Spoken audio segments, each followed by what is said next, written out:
Ladies and gentlemen, dear colleagues, attendees of the 29th edition of the European Conference on Networks and Communications, EuCNC 2020. My name is Vlatko Lipovac and I'm the TPC chair and your host these days. Finally, the time has come for my great pleasure to welcome you to this event, which was supposed to take place live in Dubrovnik, but due to the well-known unfortunate circumstances that have almost shut down the world, we decided to take the only realistic option available and switch the event to virtual. This was not an easy decision to take, as we will unfortunately not have an opportunity to show and demonstrate to you all good things that we have been carefully preparing throughout almost 2 years for you to see, feel and taste in our beautiful city, the jewel of the Mediterranean. Therefore, as a modest compensation behind the scene, we still keep the flavor and spirit of Dubrovnik as if the event was really happening here. However, apart from our disappointment as our hard and successful work on organizing the event in Dubrovnik suddenly became in vain, we managed to find motivation to turn everything possible to virtual, whatever it meant to us at that time. Although aware that this was not a lossless substitute and that we would have to make substantial compromises program-wise.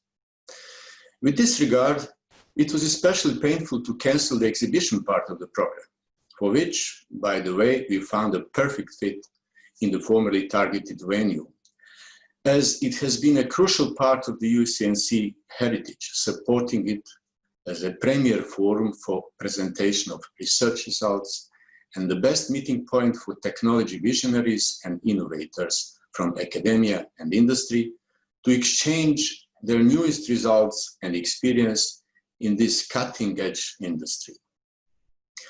Under very new circumstances, our main sponsor, the European Commission, as well as our platinum patron, Huawei Technologies, continue their support, which has enabled and greatly eased continuation of the EuCNC and the transition of the edition to virtual. Our special thanks go to them. Nevertheless, in spite of such serious obstacles, we have done our best in organizational and program sense that throughout the course of this event, still we can live up to our motto, the connectivity revolution, as EuCNC 2020 not only addresses 5G that is on its way to maturity, but also the vision on beyond 5G as well as even 6G being underway to provide much more than just an evolution to even wider bandwidth and lower latency, but become a key enabler of end-to-end solutions through solving ever-growing challenges in research and development, manufacturing, and exploitation of the exciting new technology for connecting the world at a pace it has never seen before. Now I'm handing over the word to my colleague co-chair, Professor Felipe Cardoso, who will address program issues of the event. Felipe. Thank you, Professor Vlatko. Hello, everyone. It is a pleasure to be here today. I'm Felipe Cardoso, TPC co-chair of EuCNC 2020. This year, it is the 29th edition of EuCNC. And this year we have faced a huge challenge due to the COVID-19 pandemic that changes almost everything around the world. So, well, this year edition will be different, but for sure it will be a success thanks to all of you. Under the motto, the connectivity revolution, EuCNC will be the online meeting point for everyone in the telecommunications world, both from academia and industry. It is a great pleasure to welcome you all at the online edition of EuCNC 2020. During 2 days, we will have 14 regular sessions. We will have 2 poster ones organized in 6 different tracks. We will not have the chance to meet face-to-face, but for sure, all of us will make the chat sessions the most interactive ones of every time and everywhere. We have received 134 submissions from 44 countries, not only from Europe, but also about 25% from other regions, namely Asia Pacific, USA, Middle East and Africa, Canada, and Latin America. And as usual, each paper was reviewed by at least 3 reviewers, and the overall acceptance ratio was about 50%. So let me thank all of you, authors, track co-chairs, and reviewers for your commitment to make it work. Both today and tomorrow, the conference program starts and ends with a highlight of the latest research trends provided by outstanding keynote speakers from academia and industry. Also, we will have 3 panels focused on Open RAN, cybersecurity, and 5G for verticals. This is really a unique opportunity to listen to key players in the area and to share experiences with them during the live interaction sessions. I'm grateful to have the chance to welcome them here, and I would like to express to all of them all my gratitude. Well, let me finish with special thanks to the organization, of course, and IEEE, and as well as to Huawei Technologies, as said, our Platinum patron, that always believed in us from the beginning to make EuCNC 2020 a huge success. So please enjoy EuCNC 2020. Please, Vlatko, the floor is yours. Thank you, Felipe. Now I'm handing over the word to our General Chair, Mr. Piers O'Donoghue, Director of the Future Networks Directorate of DG Connect at the European Commission. Piers, please. Thank you, Vlatko. Good morning, everybody, and thank you, Felipe, as well. It's a great honor to be with you, and I'm not going to repeat everything that you've said, but it is, of course, quite remarkable that despite the effects of COVID and the very responsible decision that you took, we're all very sad that we can't be there in Dubrovnik, despite all of the hard work that you put in with the team into preparations for the exhibition and for the physical dead. But we're also looking forward to the content of the discussions and panels over the next couple of days that Felipe has just referred to. Because the decision to not hold the conference physically was one that was forced upon us. But now we are showing that online and internet-based interactions are not only possible, but actually still very useful in this time of COVID. And it's very important for us that the conference took place. We didn't want to cancel because we need you, the community, to discuss recent developments in 5G and communications technologies, and also share your views and ideas about shaping the future landscape, both in Europe and globally, for communication systems. So this event, EuCNC, which is still in its spirit in Dubrovnik, is very important for us in the European Commission, and that is why we continue to be such ardent supporters of the process. Because 5G offers great opportunities for Europe's economy and society.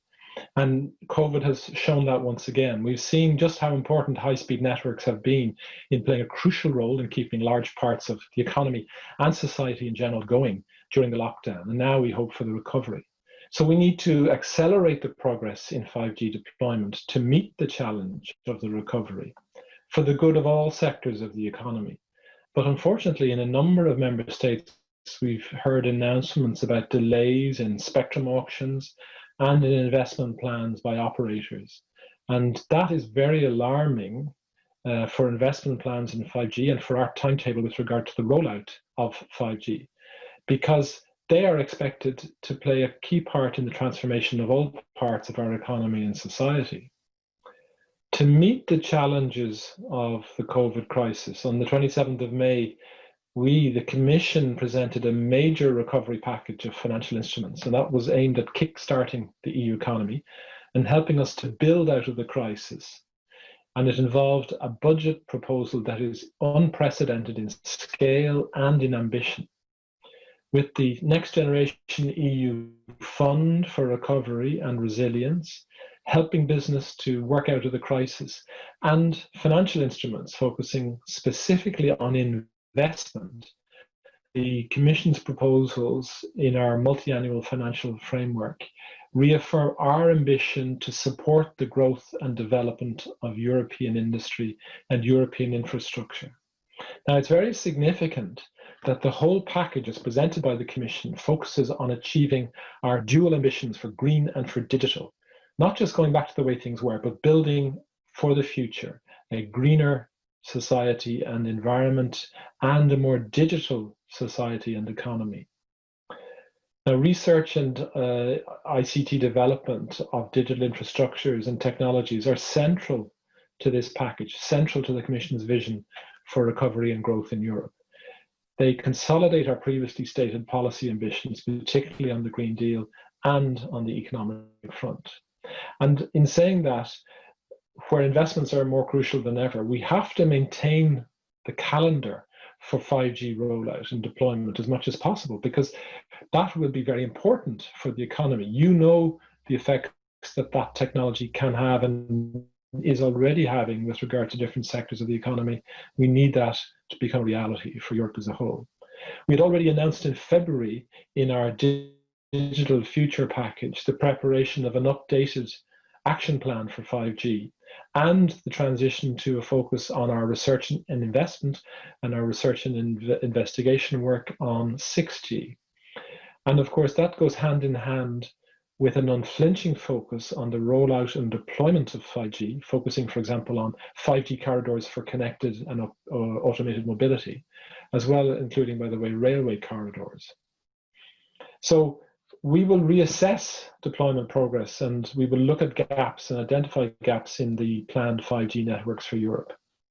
In the medium to long term, the strategy should really represent a paradigm shift between consumer services towards infrastructure and services solutions for vertical industries. It's not that we're going to somehow lose sight of the consumer and the end user, but we believe that the driver for so much of the innovation and investment will be those industrial services and the platform service solutions for industry. The rollout of 5G will also be a major contribution to meeting our Green Deal policy goals for 2030. And that's in terms of greening sectors through the use of ICT and in both logistics, transport, and communications themselves being more energy efficient and environmentally friendly. We're also looking for a new forward-looking vision for investment in pan-European networks and services. There will be a strong single market approach, and it will be aligned with Europe's strategic needs and with our cybersecurity requirements as evidenced in the recent 5G toolbox.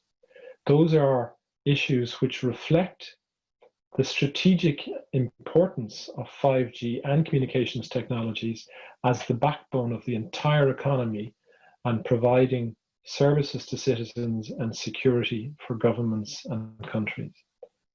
So the 5G PPP, which has been our core instrument in delivering research and investment and development at the moment, is in its final phase. We have 5G trials, which projects are well underway. And the last call from phase 3 of that plan will be linked to the next multi-annual financial framework. We already have a first wave of projects selected in the areas of hardware innovation for 5G, as well as additional connected and automated mobility corridors. And they will start right after the summer.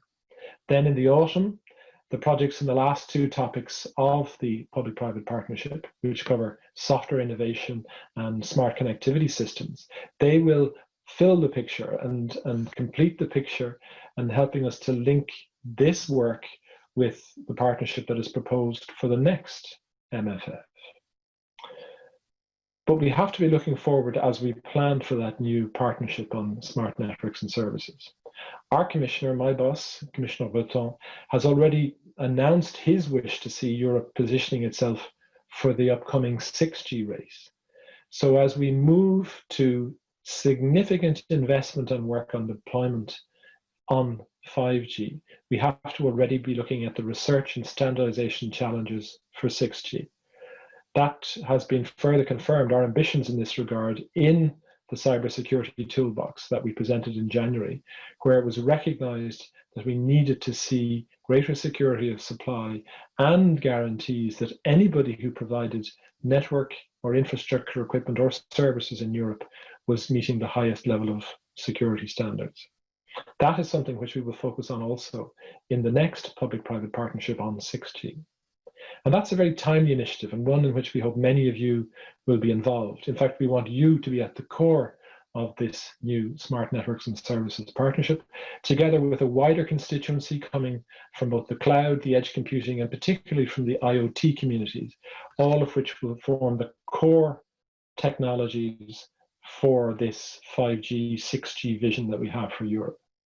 We see this as a key opportunity to consolidate our technological advantages, to create a greater European industry for those new cutting edge technologies in the global domain, while working, of course, with our global partners. So that's a very important message that I wanted to give to you, is that we have to shift up a gear, both to get us out of the crisis, but then a new partnership that represents our commitment to building on the assets we have, create industrial capacities where we have been weaker in some cases.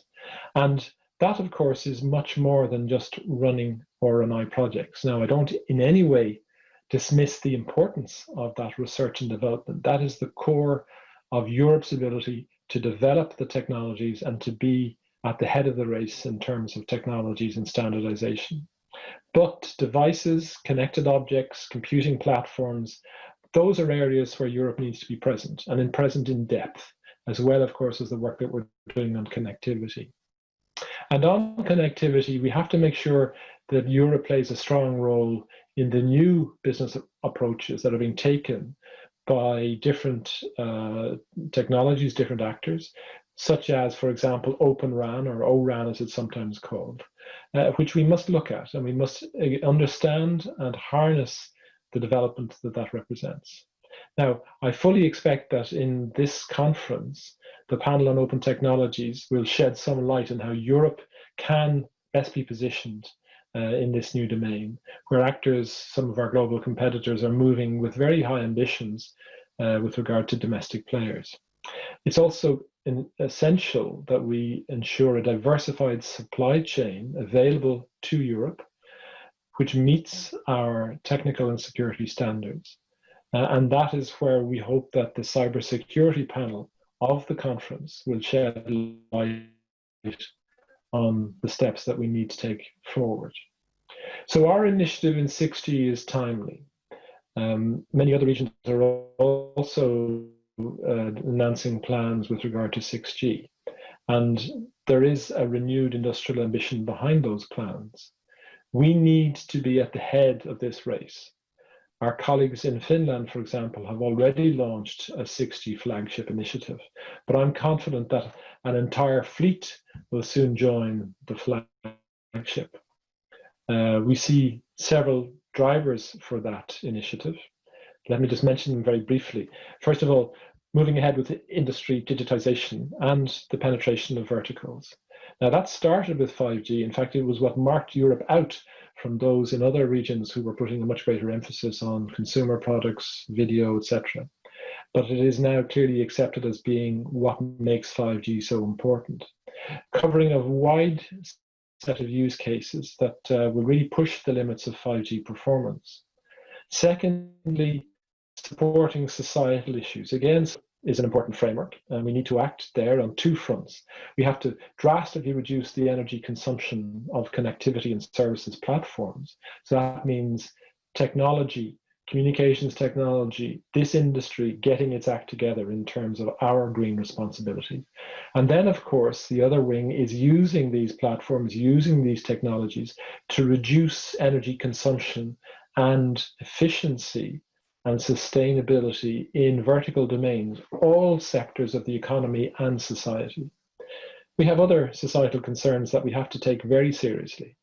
For example, the problems or perceived risks of EMF radiation is critical for our citizens, and we must be able to engage with them and understand and explain the issues as the technology develops. And I would also encourage you to take this seriously, particularly as we have seen some very strange claims, for example, linking EMF radiation or even 5G itself to the COVID virus. And unless we engage seriously in explaining the science and explaining the technology, we will continue to have rather strange issues like that, which could undermine our investment efforts and our efforts to support development of the economy.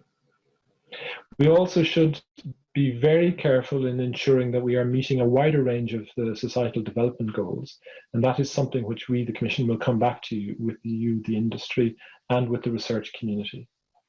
And my third point is that we need to integrate other advanced technologies, whether it's artificial intelligence or blockchain, into the platforms to increase competitiveness. This could be a whole new class, virtual, physical, and physiological information. That's a new opening, a very interesting area. And of course, all of the applications that can assist in healthcare, directly or indirectly, are something which we now see the importance of. So our Smart Networks and Services partnership, which you'll be hearing a lot more about in the coming months, on 6G, it's advancing well. We have now announced plans to propose a joint undertaking, which is a model that allows us to join the forces between private and public stakeholders. It brings together industry, European Union authorities, but also the member states. And it allows for a strategic decision-making level at the highest level.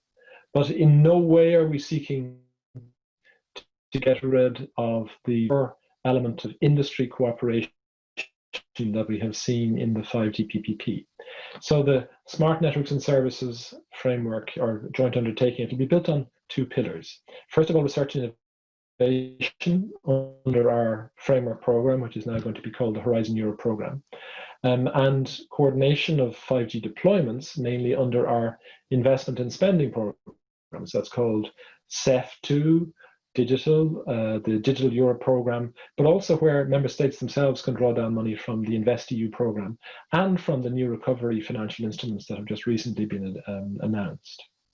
So the partnership will allow us to develop our technological sovereignty, and it will allow us to ensure that everybody is meeting the requirements of the 5G cybersecurity toolbox, and that member states have a clearer vision as to how the technology actually is integrated into all elements of their economy and society, and to work with industry to ensure that that is safe and that critical infrastructures remain safe and protected as we develop. It'll also, of course, contribute to the green transition, as I have said, and meet crises such as the COVID-19 crisis, both in terms of the technologies for healthcare, for a health crisis response, but also for economic recovery. So that is really an ambitious plan. It is something which my colleagues will be talking to you about today and tomorrow in the conference.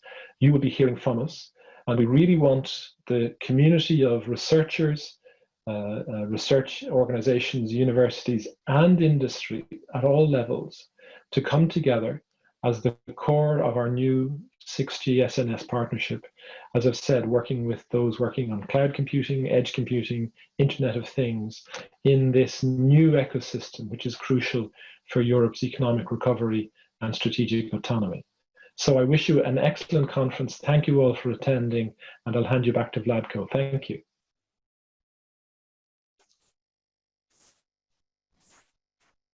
Thank you, Piers.